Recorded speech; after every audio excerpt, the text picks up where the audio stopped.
This building in central Kiev is a landmark not only for Ukrainian education, but for Ukraine's capital as a whole. Scarlet in color and grand in its scale, it easily grabs attention and stays in the memory of anyone who has visited the area at least once. However, the original 1837 concept looked very different. Originally, the side currently facing the backyard was to be the main entrance to the university.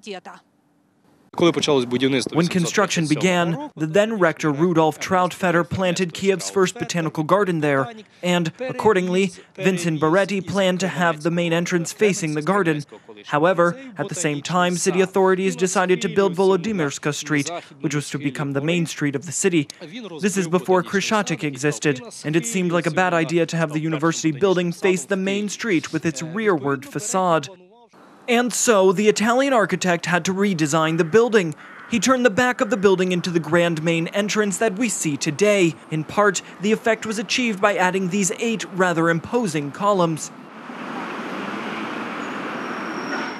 There are many myths as to the color of the building. According to one of them, it was a mix-up with ingredients that accidentally produced this hue. Historians, however, give a different account. In his report to the Public Education Ministry, Beretti suggested yellow and white. This is how most of Kiev's stone buildings were painted then. However, the emperor imposed a resolution. The building should be painted the same color as the Winter Palace in St. Petersburg. Back then, the Winter Palace was brown, and after it was painted, the university didn't look well. But it faded, became lighter and redder. They then decided to link the color to the ribbon of the Order of St. Vladimir, after whom the university was named. Near the red building, there's the so-called yellow building. It's yet another one of Beretti's creations. The building was designed by Alexander Beretti, son of Vincent Beretti. Vincent died when the red building was almost constructed. His son finished the work. After this, Alexander stayed in Kiev and designed numerous buildings here, including this one. In 1850, the building was constructed to house the first Kiev gymnasium. Among its graduates were writer Mikhail Bulgakov and scientist Alexander Bogomolets. In 1919, the first president of the Ukrainian Academy of Sciences, Volodymyr Vernadsky, lived here. And in 1959, the building was given to the Shevchenko University.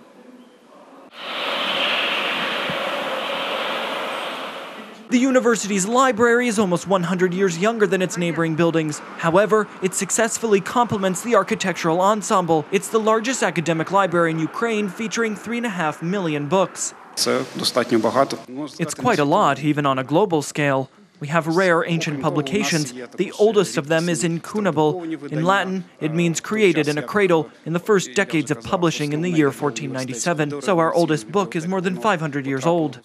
The colorful buildings of Shevchenko University are, without doubt, among the brightest in Kiev. However, they attract the public not only with their colors, but also with the history they keep.